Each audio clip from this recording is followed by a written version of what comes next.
Hola, gente de YouTube. ¿Cómo están? Bien. Excelente. Bueno, aquí les traigo un nuevo fanfic, o quizá no, tal vez ya lo escucharon en otra parte, o tal vez no. El link del fanfic estará en la descripción, así que vayan y apoyen al creador para que se anime a sacar más capítulos. Bueno, ya los dejo con el fanfic. Así que nos vemos en el próximo video, cuídense mucho y que Dios los bendiga con mucho dinero. Y si no quieren dinero, entonces con muchos bebés. Capítulo 119 y 120 Aventuras de Benjamin Grimm, la Tierra y el Caballero Astral. Visiones del pasado, presente y futuro brillaron ante los ojos de Ben. Al abrir su mente al universo más amplio que lo rodeaba, vio y experimentó tanto que su mente mortal casi entró en coma debido a la abrumadora información y visiones que inundaron su mente.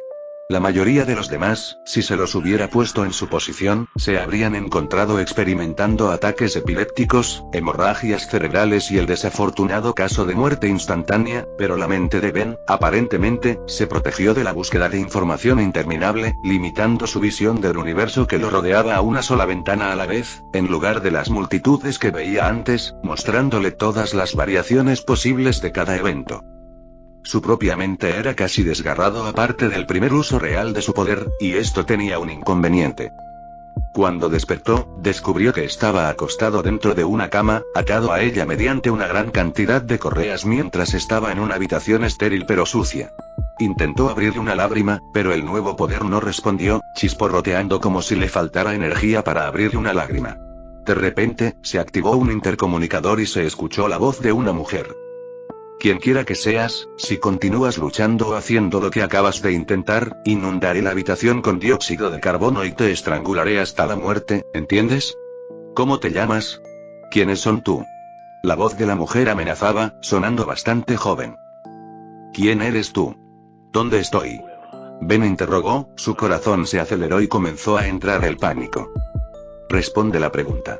La mujer exigió. Mi nombre es Ben. Benjamin Grimm. Ben respondió. Imposible, Ben murió hace años. Ahora volveré a preguntar. ¿Quién eres y por qué te pareces a mi amigo? La mujer volvió a preguntar, sonando bastante amenazante con su tono. ¿Qué? Ben preguntó, con la confusión clara en su rostro.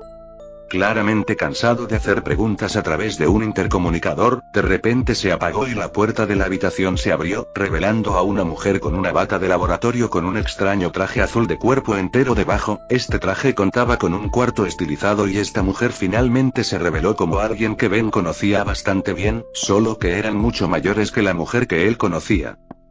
¿Susan? Ben preguntó, mirando la versión madura y mayor de la prometida de su mejor amigo. De repente, su puño brilló azul y Ben sintió como si la gravedad aumentara 10 veces en su cuerpo, forzando la salida del aire de sus pulmones. Dije, ¿quién eres? Ella volvió a amenazar, toda su forma de repente envuelta por una energía azul claro. Susan. Soy yo, Ben. Ben luchó por salir, sintiendo como si su pecho se estuviera derrumbando lentamente dentro de su cuerpo. Imposible. Ella lo negó, sonando furiosa. En su creciente desesperación, Ben forzado una lágrima abierta, su mente, cuerpo y alma sintiéndose amenazados y en su esperanza de supervivencia, usó el poder una vez más maldito el costo.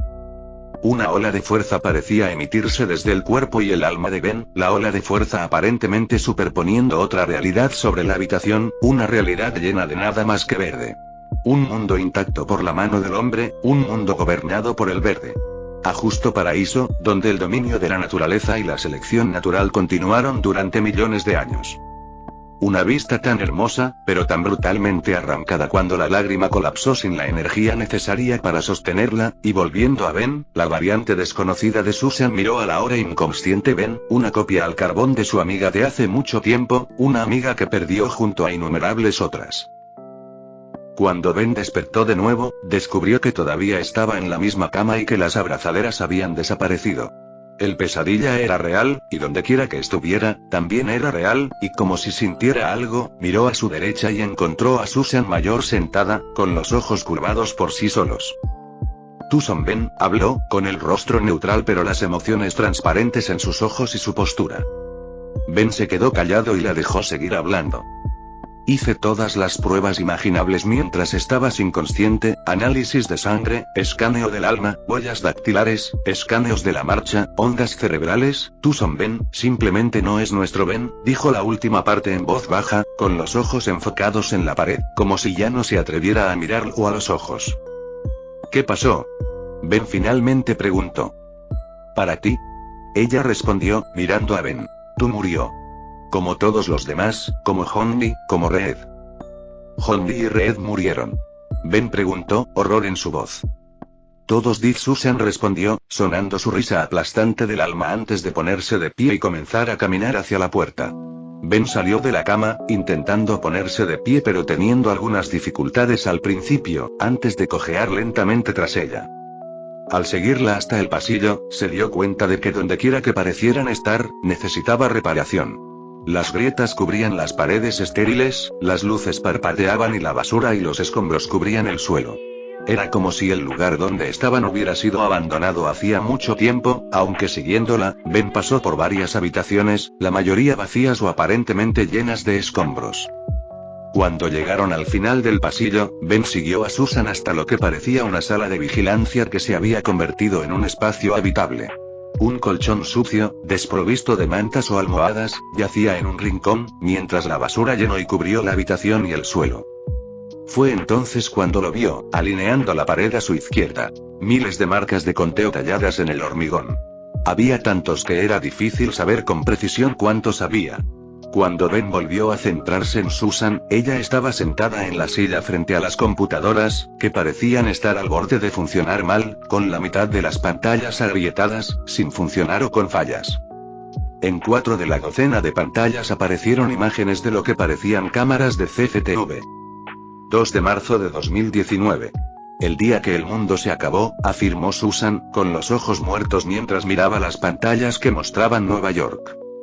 Que Ben comenzó antes de congelarse, cuando un repentino destello ciego apareció en las 4 pantallas, friendo cada una de las cámaras una por una en un instante, y después aparecieron aún más cámaras. Sin embargo, estos también fueron destruidos. Finalmente, una cámara en el patio trasero de alguien, que tenía vista a la ciudad de Nueva York, lo grabó.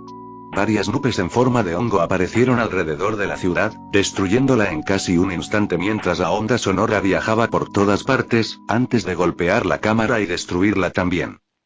14.782 detonaciones nucleares en el lapso de un día en todo el mundo, respondió Susan, mirando junto con Ben cómo aparecían en la pantalla imágenes del mundo entero siendo destruido.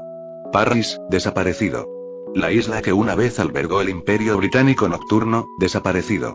Uno por uno, Ben observó cómo miles de millones de personas morían, incineradas en un instante, dejando solo escombros y destrucción a su paso. Todo lo que queda, es me. Solía haber más. Los astronautas en la Estación Espacial Internacional, no duraron más que 6 meses, se quedaron sin comida y se quemaron al reingresar y Susan habló con voz muerta, como si estuviera hablando de algo trivial. 2 semanas es el tiempo que Ben se encuentra atrapado con Susan, mucho mayor y más sombría, en el infierno postapocalíptico de esta versión de la Tierra. Si bien la superficie no estaba tan irradiada como Ben esperaba, debido al avance de las bombas nucleares más limpias, la superficie aún no era habitable según ningún estándar. El cielo y el aire estaban asfixiados por una espesa ceniza y polvo, y las temperaturas superiores, incluso durante el día, estaban bajo cero. Gracias a puro ingenio, suerte y perseverancia, Susan había durado tanto como en el búnker construido bajo lo que una vez fue la Torre de los 4 Fantásticos cerca del corazón de la ciudad de Nueva York. Había trabajado duro para recoger los pocos suministros intactos que pudo encontrar entre las ruinas de la ciudad, y la mitad de la isla de Manhattan ahora había sido borrada del mapa. Se tomó el tiempo para modificar los sistemas de ventilación y soporte vital del búnker para ayudar a que sobrevivir fuera más fácil. Como ella le mostró, incluso hizo construir un sistema hidropónico en el búnker que le suministraba una pequeña cantidad de comida y agua potable, pero con 2 de ellos, necesitaban buscar más. Susan construyó una pequeña antena improvisada encima del búnker, que utilizó para intentar contactar con otros supervivientes. Aún así, no ha tenido suerte, especialmente con todas las cenizas y el polvo que hacen que las señales de radio alcancen una distancia mucho menor que la que podían alcanzar antes de las bombas. Con el espeso smog y las cenizas bloqueando el sol, aún no se había conectado a un solo satélite fuera de uno diseñado por Red al que solo se podía acceder durante un período de tiempo limitado todos los días. En ese momento, los dos estaban en la superficie con ropa gruesa y máscaras de gas para limitar su exposición al polvo y las partículas en el aire mientras trepaban por encima y a través de los escombros de rascacielos derrumbados, edificios, automóviles y más, lo que aumentó enormemente la dificultad de encontrar algo de valor, especialmente con todos los años que habían pasado. Ben se sorprendió de que Susan hubiera sobrevivido tanto tiempo, especialmente después de ver lo poco que había estado comiendo y lo desnutrida que parecía. Pasó otra semana más y Ben descubrió que ahora solo podía abrir lágrimas del tamaño de un agujero. Sin embargo, cada día se daba cuenta de que podía hacer más y más, y con la ayuda de Susan, Ben sabía que tarde o temprano podría regresar a casa aunque Ben estaba preocupado por Susan. La sorprendió mirando fotografías antiguas durante horas y cada noche estaba claro que sufría terrores nocturnos. Luego estaba la situación con su estado mental. Según sus admisiones, Ben sabía que habían pasado años desde que habló con alguien, pero de vez en cuando, Ben podía jurar que Susan estaba hablando con alguien cuando estaba sola o pensaba que Ben no podía oír y si era alguna indicación, estaba claro que ella conocía a esa figura por cómo actuaba y confiaba en ellos. Ben sabía con quién hablaba y eso quedó claro en retrospectiva. Ella pensó que estaba hablando con Rhea, lo que empeoró la preocupación de Ben por Susan. En ese momento, Susan estaba mirando fijamente las pantallas del monitor, esperando incluso un indicio de señal mientras Ben se sentaba en un colchón viejo y roto que había sido recogido y llevado de regreso al búnker. Sostenía un libro polvoriento en una mano mientras la otra abría lágrimas continuamente una y otra vez, ajustando lentamente su mente y su cuerpo para abrir lágrimas cada vez más grandes con el tiempo. Al principio, las lágrimas que podía abrir no eran más grandes que un centavo, pero ahora eran tan grandes como un lápiz y cada vez eran más grandes. A través de estas pequeñas lágrimas, miró otras tierras, algunas tremendamente diferentes a la suya. Sin embargo, otros eran tan similares que casi no había diferencia, como una tierra donde Tony Stark tenía cabello de diferente color o Estados Unidos pasó a llamarse Nueva Jerusalén después de ser derrocado en un golpe de estado por la Iglesia al principio del desarrollo del país. Ben ha descubierto que es una buena manera de pasar el tiempo y ver cómo funciona la Tierra. Cole han estado con diferentes decisiones. Obtuvo cierto entretenimiento de eso cuando los libros ya no lo cubrían, solo para que sus reflexiones se interrumpieran cuando las luces de la habitación, junto con las computadoras, parpadearon por un momento antes de apagarse por completo. Desde que apareció aquí por primera vez, se ha cortado la electricidad varias veces y el generador está teniendo problemas, dijo Susan. Ella siempre salía corriendo de la habitación para revisar el generador cada vez que sucedía, a veces desapareciendo durante horas, en algunos casos, lo que a veces preocupaba a Ben, especialmente cuando los problemas de energía solo parecían empeorar después de que ella se iba antes de volver a la normalidad. Una parte de él se preguntó qué estaba haciendo exactamente, especialmente cuando ella le dijo que debía mantenerse alejado porque era peligroso y que ella solo tenía un traje de materiales peligrosos intacto. Cuanto más pensaba, más preocupado se ponía, así que finalmente decidió levantarse del colchón y salir de la habitación hacia el pasillo. Al bajar por el pasillo, pasó por varias habitaciones y notó que las luces comenzaban a parpadear nuevamente. Luego, todo el búnker se ahogó en pura oscuridad, cegándolo temporalmente. Haciendo una pausa, esperó a que las luces volvieran a encenderse antes de continuar unos momentos después cuando las luces volvieron a encenderse. Como el búnker no era tan grande, no tardó mucho en llegar al reactor donde se encontraba Susan Deveria. Cuando pasó por la puerta metálica reforzada del reactor, encontró un reactor con luces amarillas parpadeantes parpadeando por la habitación, pero no Susan. ¿Dónde estaba ella? Después de mirar alrededor de la habitación durante unos minutos, encontró algunas marcas de arañazos junto a una de las paredes. Por pura suerte, presionó su mano contra la pared y encontró una puerta secreta escondida en su interior, una puerta que ocultaba un largo pasillo del que Ben no podía ver el otro lado. Arthur Amrad era un hombre sencillo. Desde que se convirtió en marine espacial hace tantos siglos, creía en una cosa: la gloria del Dios emperador de la humanidad. Durante casi un milenio, ha servido como ángel bajo el emperador de la humanidad y como maestro del capítulo de los caballeros astrales durante siglos. En sus momentos finales, aseguró la destrucción de la máquina mundial y la perdición de su capítulo, y el costo valió el precio de debilitar al Necrón Xenos y salvar las vidas de innumerables humanos, y en su muerte, se encontró ante su dios, su aura dorada abrazándolo en todo su poder. Hijo mío, debo agradecerte a ti y a tus hermanos por tu sacrificio contra la amenaza del Necrón y la destrucción de la máquina mundial, pero me temo que tu trabajo aún no ha terminado. Me han hecho una oferta, una manera de enviar a uno de los míos de regreso antes de Horus, de regreso antes de que los hombres de hierro se rebelaran y la humanidad retrocediera hacia una nueva edad oscura. Volverás a cuando yo no era más que un hombre que vagaba por el mundo, explorando todo lo que tenía para ofrecer. Solo tenéis un propósito: proteger y preparar a la humanidad, dijo el dios emperador, con voz firme y sonando esperanzado, mientras colocaba sus manos gigantes sobre los pebeteros de la armadura de poder de Amrad.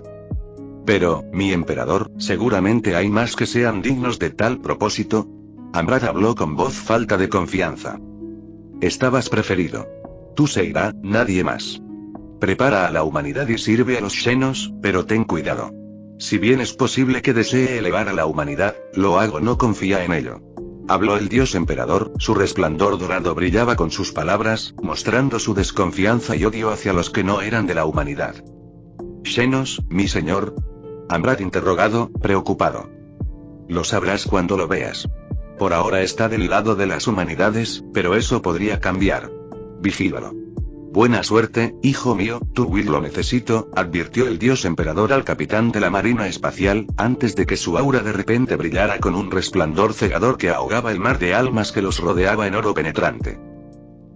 Después de pasar la prueba, Amrad se encontró saliendo de la simulación junto al humano quemado, Joshua, cuyo nombre era. Era un hombre de Dios, pero no del dios emperador. Una parte de la mente de Amrad gritó herejía, y sus dedos apretados.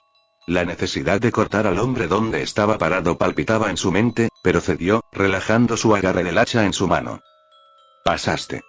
Ven, hablemos con Zeref, dijo Joshua, rompiendo el silencio. Siguiendo al cultista, Amrad salió del simulador y una vez más se encontró parado dentro de una habitación con cientos de humanos con ropas extrañas sentados frente a dispositivos extraños. La segunda cosa que Amrad notó fue la gran cantidad de Xenos Zerefs. ¿Eran una especie o un ser? Uno de los Xeno dio un paso adelante, inclinando la cabeza y mirando entre los dos hombres. ¿Cómo le fue?, preguntó el Zeref Xenos.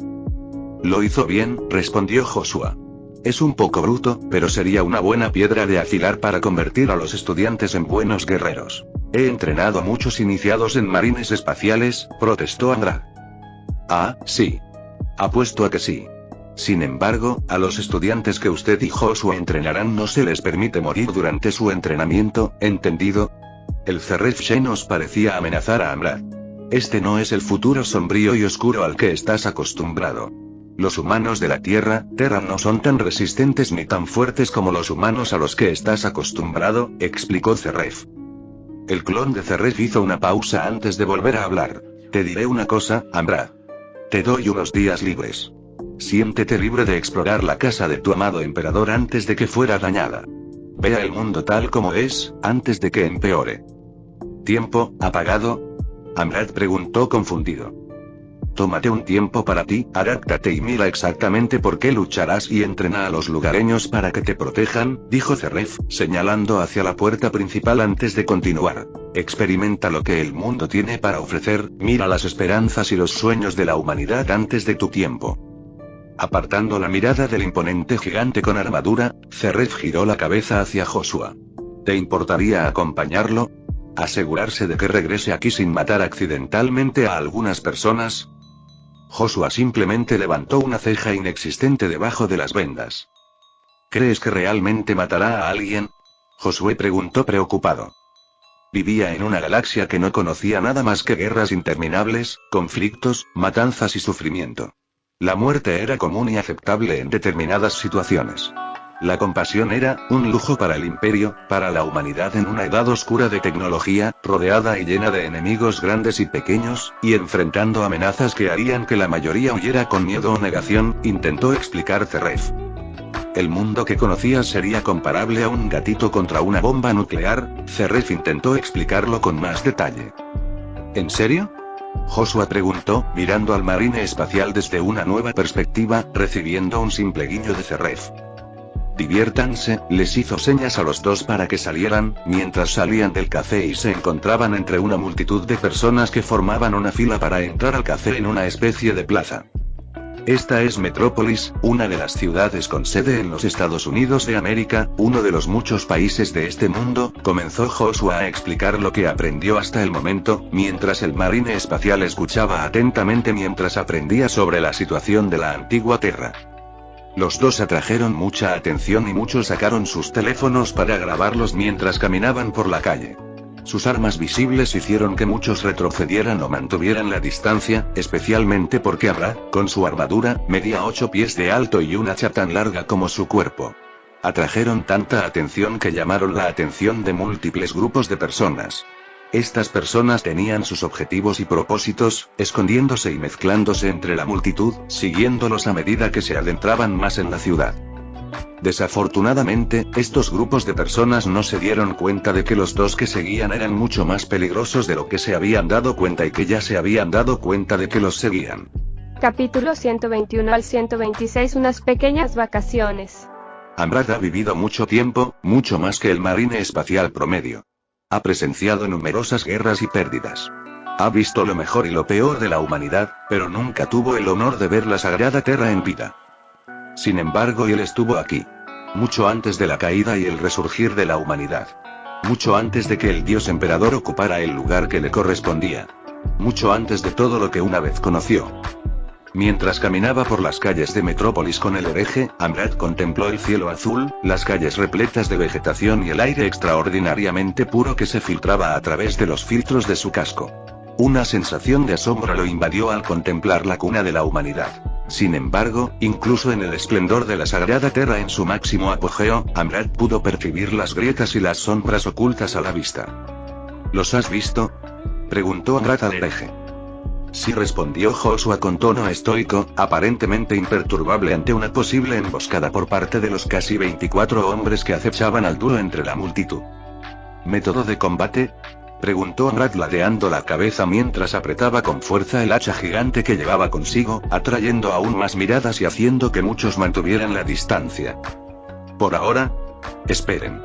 Veamos qué hacen, respondió Joshua, con una mano sobre la pequeña Biblia en el bolsillo de su chaleco y la otra junto a la pistola calibre 45 que llevaba al costado. Mientras tanto, en el cuartel general de Shield, el director Fury, que estaba sentado en su oficina, revisaba una pila de documentos sobre su escritorio cuando su asistente, Maria Hill, llamó a la puerta y entró en su oficina. «Señor», preguntó ella.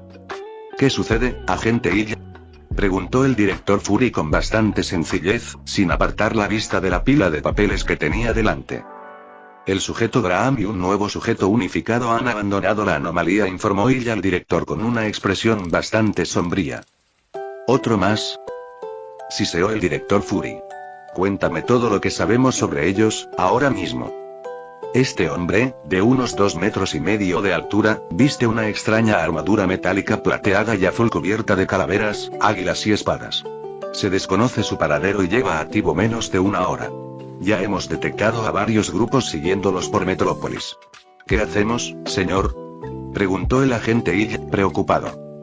«Traigan al agente Barton y reúnan a algunos escuadrones de confianza para que los ayuden. Los quiero detenidos y encarcelados antes de que siquiera piensen en atacar a esos dos. Ya vimos de lo que es capaz Graham, gracias a Romanov, pero este nuevo sujeto es un desconocido. No sabemos qué tan fuertes son ni cómo reaccionarán», ordenó el director Fury, mientras veía a Hill salir rápidamente de su oficina con la mano en el auricular, dando una serie de órdenes. Mientras tanto, Fury se levantó de su escritorio y se dirigió a la sala de mando para comprobar el estado de los objetivos. Esperaba que los capturaran antes de que iniciaran algo que no pudieran terminar. Y, en otra oficina, un hombre con traje, gafas que le enmarcaban el rostro y una leve sonrisa que helaría la sangre a cualquiera, estaba sentado. «Señor». El intercomunicador de su escritorio cobró vida con un zumbido. «¿Sí?», preguntó el hombre, sin que la sonrisa desapareciera de su rostro. «2 de los objetivos en los que quería que se centraran nuestros equipos están en movimiento. ¿Órdenes, señor?», preguntó la mujer. «¿Qué objetivos?», Preguntó, curioso. Objetivo. Un hombre santo y un nuevo espécimen no identificado, respondió ella, sin rodeos. ¿Ah, sí? Preguntó el hombre con cierto interés. Que se muden en cuanto vean la oportunidad. Quiero al hombre santo y al nuevo espécimen en mis instalaciones cuanto antes, ordenó finalmente, reclinándose en su silla. Sí, señor. Salve Hydra. La voz de la mujer resonó con una creencia aparentemente fanática. Salve Hydra.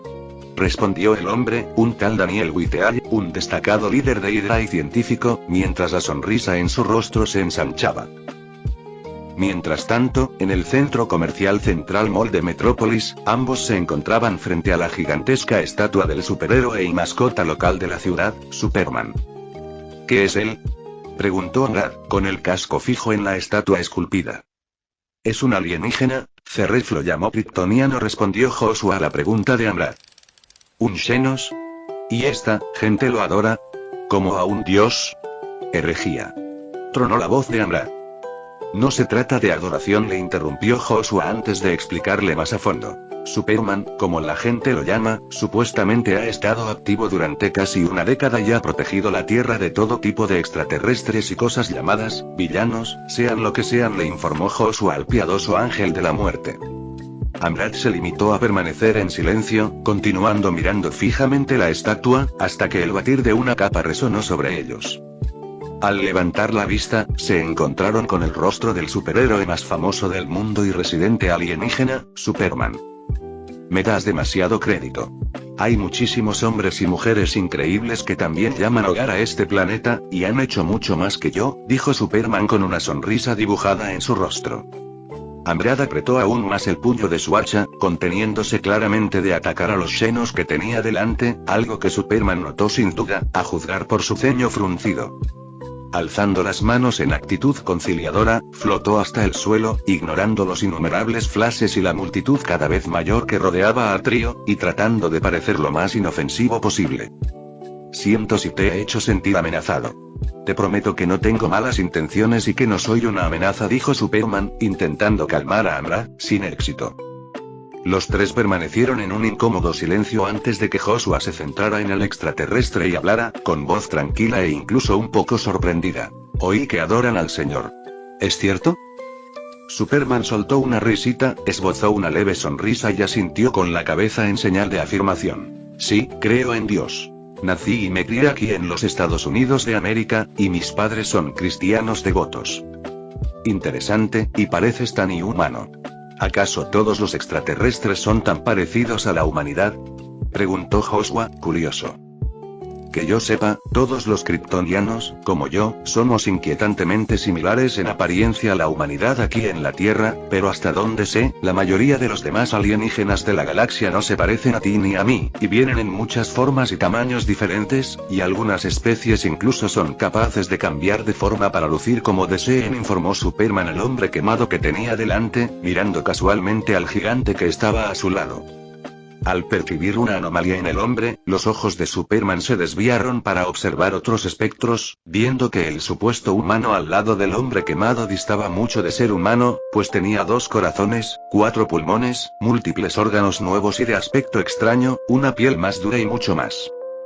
Cuanto más tiempo miraba Superman al gigante, más artificial y antinatural se volvía su apariencia, pero su escaneo se detuvo cuando el hombre quemado volvió a hablar. Debo pedirle que deje de mirarme fijamente. Me temo que está poniendo nervioso a mi compañero, advirtió Joshua al ver que Amrad apretaba el puño y se ponía tenso. ¿Qué eres? Preguntó Superman, sorprendido por lo que veía. Un Astartes, dijo Amrad con su voz profunda. ¿Astartes? No había oído hablar de esa especie antes, y dijo Superman confundido, mirando a Amrad de arriba abajo con su armadura. Es humano, solo que, ha cambiado, explicó Joshua. ¿Humano? Preguntó Superman incrédulo, antes de preguntar. ¿Quién le hizo esto? A juzgar por su postura, Amrad parecía ponerse aún más tenso, pero antes de que ninguno de los tres pudiera decir nada, se oyeron explosiones lejanas al otro lado del centro comercial. Mientras tanto, varios grupos de agentes podían observar al trío desde entre la multitud cuando uno de estos agentes se llevó la mano a la oreja y habló en chino. Los objetivos han comenzado a hablar con Superman. ¿Órdenes? Utiliza al dragón volador para distraer a Superman, intenta capturar a los objetivos una vez que Superman esté distraído y extráelos. Si la captura no es posible, aísla y elimina a los objetivos, dijo una voz masculina por la radio. Sí, señor, respondió el hombre antes de mirar a los miembros de su equipo. Dragón volador, llama la atención de Superman. El resto de los equipos, prepárense para el combate. Activaré la alarma de incendios y apartaré a estos civiles de nuestro camino, informó el agente principal a los demás, deslizándose hacia la parte trasera de la multitud, donde activó discretamente la alarma de incendios. Al activarse la alarma contra incendios, el centro comercial comenzó rápidamente a llenarse con el sonido de las alarmas mientras la multitud empezaba a apartarse, pasando por delante de las tiendas Target y saliendo del centro comercial. Inicien la captura, dijo el agente principal por la radio. Surgiendo de entre la multitud, varios hombres con ropa aparentemente normal sacaron armas extrañas y apuntaron, pero antes de que pudieran disparar, Amrad entró en acción, desenvainando su hacha y partiendo a uno de los hombres por la mitad de un solo golpe. Joshua también se apartó de un salto al ver pasar las extrañas balas. Con un movimiento preciso, sacó una luz en la oscuridad, una Colt 45 personalizada que era mucho más potente de lo que debería. Con 2 disparos, Joshua abatió a 2 de los hombres armados antes de ser alcanzado por uno de los otros y gruñir de dolor mientras una enorme cantidad de electricidad recorría sus venas, pero Joshua era mucho más resistente que el habitante promedio del yermo y no cayó. Un solo disparo abatió al asaltante antes de que Joshua recibiera otro disparo, que lo hizo caer de rodillas mientras sus músculos se contraían y se tensaban. Sin embargo, el hombre que le disparó no pudo dar ni un paso más antes de que Amrad lo agarrara por el cuello y apretara. Un crujido escalofriante resonó en los alrededores mientras los hombres que quedaban se centraban en Amrad, el oponente claramente más peligroso de los dos. Cada disparo que impactaba en la armadura de Amrad apenas le causaba daño o siquiera lo ralentizaba, ya que su armadura anulaba todo lo que le lanzaban, incluso cuando aquellos desconocidos cambiaban a armamento mucho más letal. Las balas rebotaban o simplemente se aplastaban contra la servoarmadura que Amrad llevaba puesta, y aún así Amrad parecía ganar velocidad mientras recorría el centro comercial a una velocidad mucho mayor de la que un hombre de su peso y tamaño debería tener. En poco tiempo, los emboscadores restantes yacían muertos o agonizando a su alrededor. «Joshua, ¿estás bien?», preguntó Amrad, acercándose a él a grandes zancadas, dejando un rastro de sangre desde donde había aplastado el pecho de un hombre de un solo pisotón. Sí, no esperaba una descarga eléctrica tan fuerte en pistolas tan pequeñas, gruñó Joshua mientras se ponía de pie y se acercaba a una de sus víctimas para agarrar la pistola. Era elegante, pero no tenía marcas ni diseño identificables, y su diseño era claramente diferente al de las armas que Joshua estaba acostumbrado a usar. Antes de que pudieran decirle una palabra más, una voz resonó a sus espaldas. «¿Qué hiciste?», gritó Superman, mientras su figura flotaba en el aire detrás de ellos y su rostro mostraba una mezcla de dolor e ira hacia Joshua y Amrad. «¿Qué hiciste?», preguntó Superman, furioso mientras contemplaba la carnicería que tenía ante sí, toda obra de Joshua y Amrad. «Amenaza eliminada», comentó Amrad con voz escalofriante mientras su bota permanecía sobre el cráneo aplastado de un hombre. «Tú y tú», comenzó Superman, pero Joshua lo interrumpió. «Nos defendimos de hombres que nos habrían visto muertos antes de que regresaras. Solo hicimos lo necesario para acabar con la amenaza que se cernía sobre nosotros y sobre las personas que aún no habían escapado de este centro comercial», intervino Joshua, explicándole sus acciones al hombre de acero. Antes de que pudieran decir nada más, hombres y mujeres con armadura de combate negra irrumpieron en el centro comercial, y sus armas de fuego recorrieron las tiendas y los rincones del centro comercial hasta que alcanzaron a los 3 hombres peligrosos. «¡Alto! Está usted arrestado», gritó el jefe del escuadrón, cuya hombrera lucía un águila dentro de un escudo. Y, un tiempo después, en el cuartel general de Shield, Fury caminaba de un lado a otro, furioso. Ante él se encontraba el agente Rumlow, quien arrestó imprudentemente a 3 metahumanos, un término genérico para describir a las criaturas, hombres y mujeres de la Tierra con poderes sobrehumanos. «Sáquenlo de aquí. Yo me ocuparé de él después», le dijo al agente, mientras el agente Hill se apresuraba a sacar al hombre antes de que el director Fury se enfureciera aún más y lo despidiera en el acto. El director Fury se detuvo frente a una pantalla que mostraba a los 3 supuestos metahumanos encarcelados en 3 celdas separadas. Por suerte para Fury, Rumlow no logró desarmarlos, ni siquiera lo intentó, pues de lo contrario, Fury no dudaba que los tres habrían aniquilado a todo el escuadrón de agentes de campo. El problema fue que, justo antes de que los tres fueran arrestados, todas las cámaras de la zona se apagaron, dejando a Fury sin saber nada de lo sucedido, salvo lo obvio. Su consola ya vibraba con notificaciones de que el consejo quería verlo, y sin duda, querrían que hiciera alguna estupidez con los tres hombres que no debieron haber sido encarcelados. Esa era su típica respuesta ante algo que percibían como una amenaza, ya fuera para ellos mismos o para sus naciones. Así pues, Fury hizo lo que creyó mejor y silenció su teléfono. Cuando Id regresó, Fury preguntó: ¿cómo consiguió Rumlow que se rindieran y los pusieran bajo custodia en primer lugar? Eso es lo que me confunde a mí también, señor, respondió Id sin titubear. Informó que el hombre vendado, Joshua y Superman se rindieron voluntariamente y convencieron al hombre de la armadura para que también se entregara a nuestra custodia. ¿Y la gente que los atacó?, preguntó Fury. Ese es el problema, señor, no lo sabemos. No encontramos nada revelador en sus personas, salvo los comunicadores auditivos. Aunque sus armas eran nuevas para nosotros, llevaban chalecos antibalas comunes. Sin embargo, lo más destacable es que todos los cuerpos eran de origen asiático, respondió Id, dando un paso al frente para entregarle una tableta con las imágenes de varios de los fallecidos desconocidos. ¿Chino?, preguntó Fury, pensando en el miembro del consejo representante de China. Posible, pero desconocido. ¿Qué deberíamos hacer?, preguntó Id, girando la cabeza para mirar las imágenes de las cámaras de los tres metahumanos. Realicen una búsqueda exhaustiva. Si no encuentran nada, averigüen de dónde vienen por cualquier medio necesario. Aunque las cámaras de la zona se apagaron, hay muchas alrededor del centro comercial que podrían haber captado su rastro. Mientras tanto, voy a hablar con los presos, explicarles la situación y, si es necesario, disculparme, gruñó Fury al darle las órdenes a Id. Mientras Sid salía de la habitación para cumplir sus órdenes, Fury suspiró y murmuró algo demasiado bajo para oír, que sonaba terriblemente como hijo de puta, antes de salir él mismo de la habitación y comenzar a dirigirse hacia el pabellón de celdas donde estaban encarcelados los tres.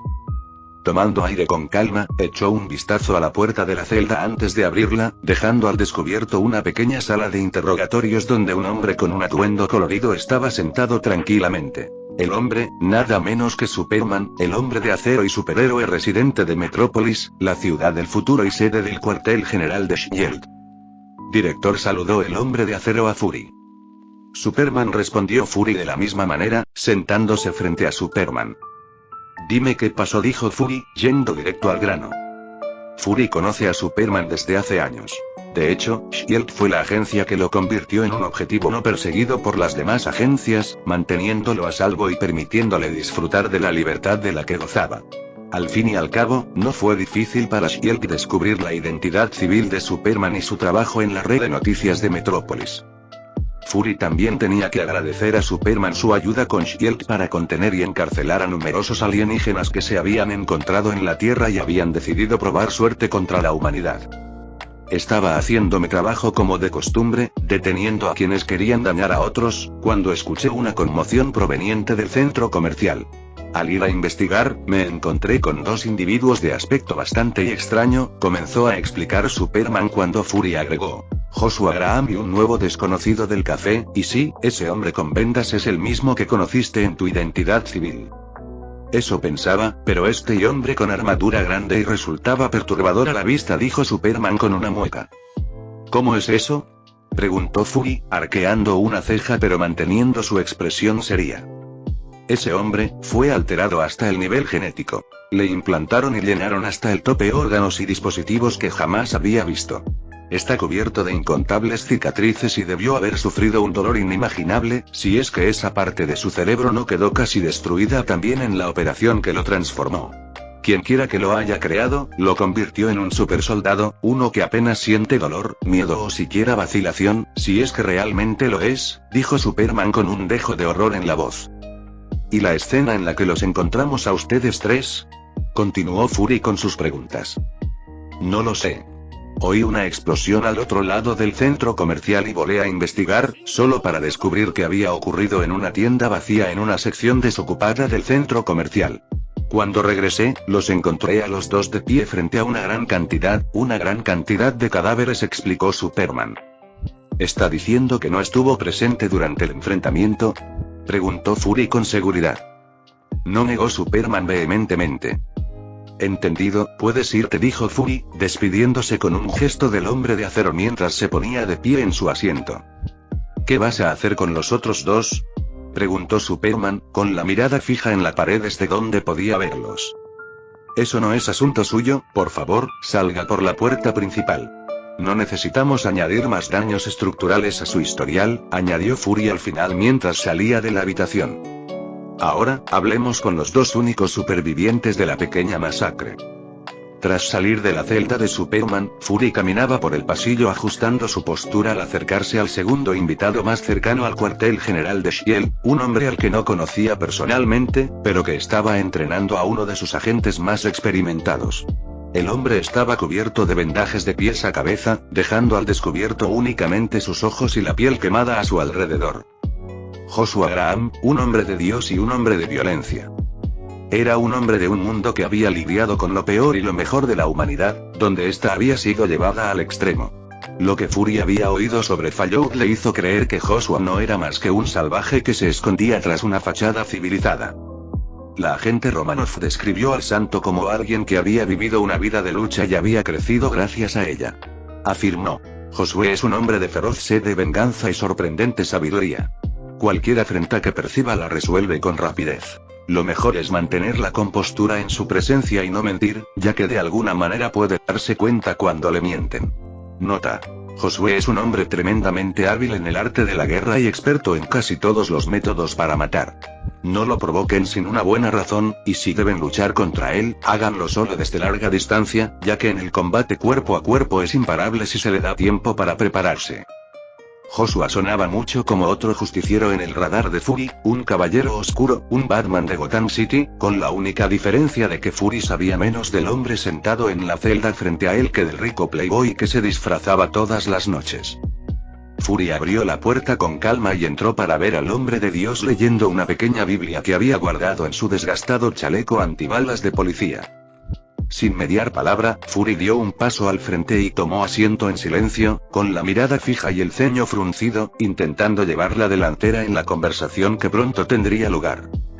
Fury ya había realizado este juego y este baile miles de veces. Su postura y apariencia estaban diseñadas para establecer su autoridad en la sala, su gabardina negra y su parche en el ojo lo hacían destacar junto con las numerosas cicatrices que Fury había ganado a lo largo de su larga carrera en S.H.I.E.L.D. Con calma y sumo cuidado, Joshua cerró la Biblia hecha jirones y la deslizó en el bolsillo de su pecho, debajo del chaleco, probablemente para protegerla de un posible tiroteo. ¿Cuál es su nombre?, preguntó Fury, con voz monótona y tono directo para parecer más autoritario. Joshua Graham, de la tribu mormona de Nueva Canaán, se presentó Joshua directamente. ¿Tribu?, preguntó Fury. Sí, mi tribu se originó antes de la creación del mundo y consistía en un grupo de mormones que se reunieron cerca de Salt Lake City, donde continuaron sobreviviendo y prosperando después de la Gran Guerra. Hay muchas tribus en la tierra de Fallout, pero los neocanáneos eran mi familia. ¿Dónde estaban?, preguntó Fury. Sí, me temo que una tribu salvaje los aniquiló, los llamaban los Piernas Blancas. Vengué a mi tribu, pero pocos de los míos sobrevivieron en el páramo, explicó Joshua sin mostrar el menor atisbo de dolor o tristeza. No pareces muy preocupado por ello, observó Fury, buscando una reacción. He vivido mucho tiempo, más que la mayoría de los que han afrontado tantas pruebas como yo. He tenido muchos años para reflexionar y seguir adelante. Echo mucho de menos a mi tribu, pero me consuela saber que una versión de ellos sigue viva en este nuevo mundo mío, respondió Joshua mientras cerraba los ojos por unos instantes. Entendido. Sigamos. ¿Sabe por qué lo trajeron hoy?, preguntó Fury mientras revisaba el expediente. Lo que el hombre decía era bastante similar a lo que Romanoff había escrito, así que no mentía, al menos que Fury supiera. Mi compañero y yo fuimos traídos aquí por un supuesto delito que usted o su organización creen que hemos cometido, respondió Joshua con bastante franqueza, manteniendo una postura relajada. Fury frunció el ceño para sus adentros. El hombre que tenía delante permanecía impasible, y tampoco mostraba las señales típicas de quienes habían pasado unas horas en una celda de interrogatorio sin ningún tipo de interacción humana. Usted cometió un asesinato a plena luz del día, en un centro comercial público, declaró Fury.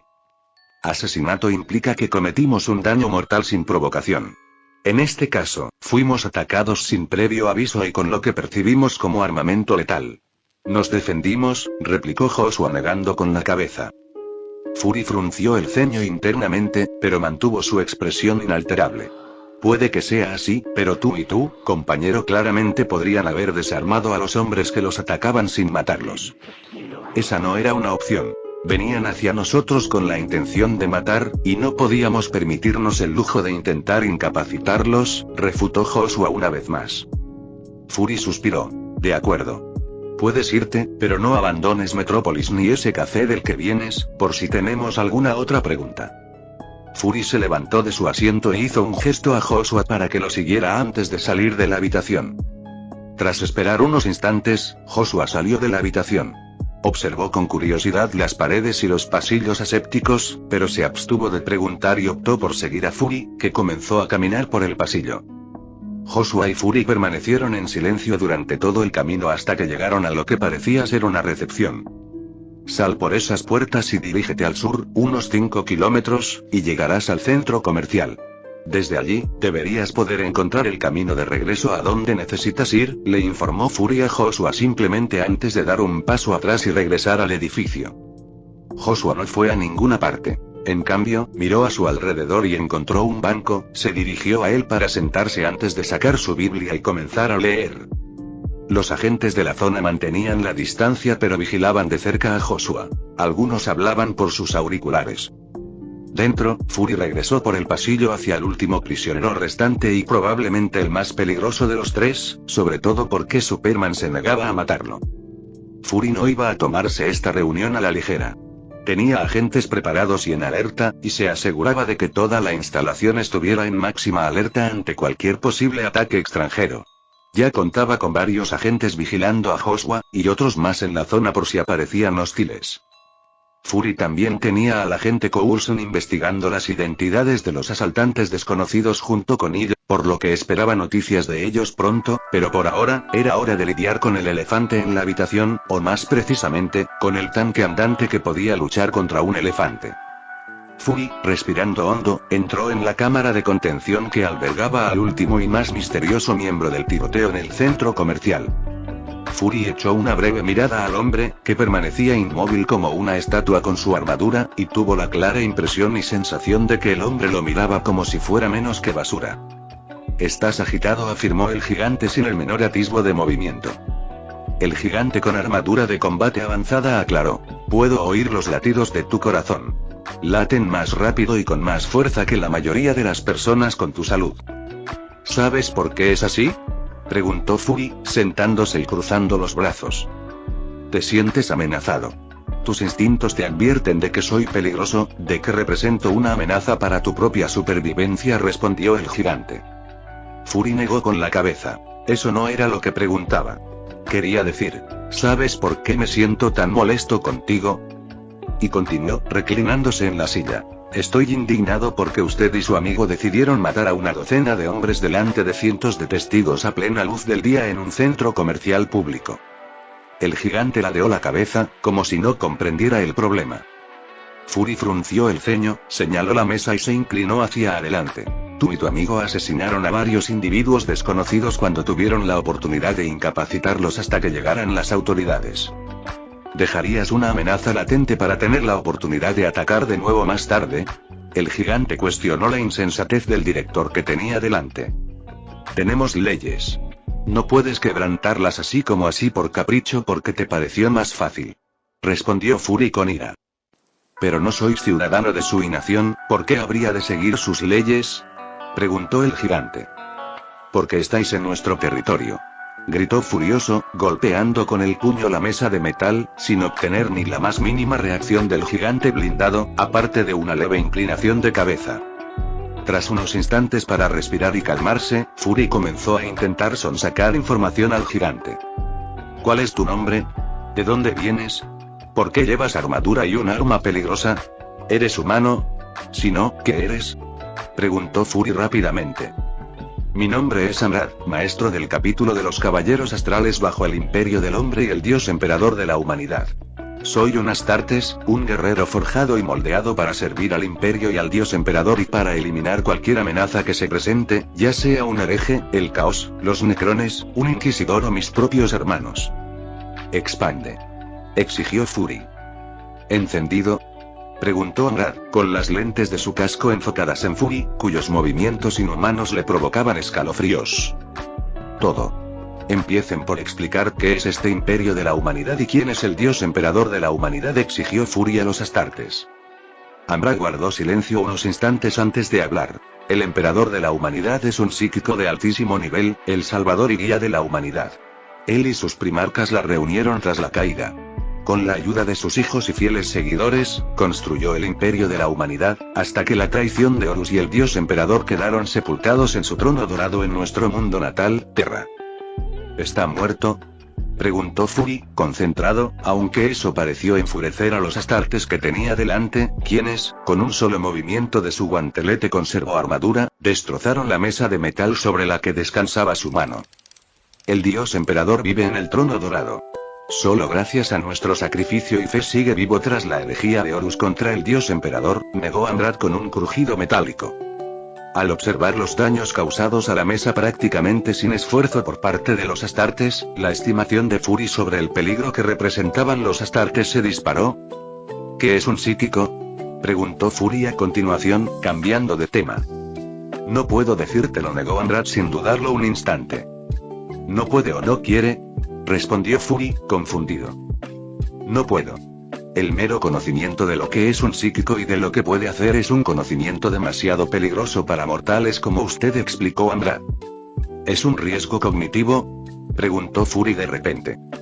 Explicar. Un riesgo cognitivo es información, ideas, conceptos o elementos cuyo mero conocimiento resulta peligroso de alguna manera, ya que puede causar daño físico o mental, o ser peligroso para el mundo, los países, las comunidades, las etnias o la humanidad en general, explicó Fury, cada vez más preocupado por el asentimiento de Amrad. Sí. Es un riesgo cognitivo. Saber de los psíquicos y de dónde obtienen su poder amenazará la supervivencia de la Tierra y la humanidad, continuó Amrad. Yo veo, y Cerref Fury usó comillas, ¿sabe de este supuesto peligro? Sí que lo hace. Si quiere contárselo, allá él, pero si usted cae, no tendré piedad, enfatizó Amrad, advirtiendo al director de Shield que tenía delante. Entiendo, y le preguntaré a Cerref al respecto. Mientras tanto, tengo un par de preguntas más que necesito que me respondan antes de dejarlos ir, informó Fury a los Astartes antes de continuar. ¿Qué es un maestro de capítulo y qué es exactamente un Astartes? Además, ¿de qué están hechas exactamente su armadura y su arma? No están hechas de ningún metal ni composición conocida por el hombre. Los Astartes fueron la solución del dios emperador para contar con soldados genéticamente y biológicamente mejorados para hacer frente a las amenazas más peligrosas del imperio que los guardias imperiales y sus numerosas ramas no podían combatir, explicó Amrad. ¿Mejorados genética y biológicamente? ¿De qué manera? Preguntó Fury, preocupado. Clasificado. No puedo decírselo, advirtió Amrad. Fury suspiró. ¿Y qué quieres decir con identificarte como maestro de capítulo? Significa que soy el maestro del capítulo de un capítulo Astartes. Los Astartes se presentan en muchos tipos y líneas genéticas diferentes, todos ellos diseñados en su esencia a partir de uno de los primarcas, los hijos del dios emperador. ¿Y quiénes son estos primarcas? Preguntó Fury.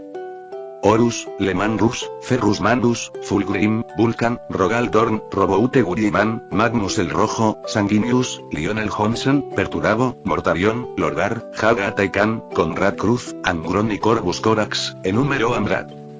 Parece que tu emperador tuvo muchos hijos, observó Fury. El dios emperador creó a sus hijos. No nacieron, explicó Amrad, sacudiendo la cabeza. ¿Creado? O sea, que los hizo a mano. Preguntó Fury, preocupado, recibiendo un asentimiento de los Astartes a cambio. Eso es todo lo que tengo que pedirte ahora. Eres libre de irte y regresar a tu hogar, pero no puedes salir de los Estados Unidos en caso de que necesitemos hacerte más preguntas, dijo Fury, poniéndose de pie. Se estremeció cuando, más rápido de lo que pudo reaccionar, el Astartes se levantó de la mesa. En la mente de Fury, el nivel de peligro que representaban los Astartes no hacía más que aumentar vertiginosamente, pero ese pensamiento quedó relegado a un segundo plano a medida que se mostraba más decidido a enfrentarse cara a cara con ese Zeref. Fin del capítulo 126.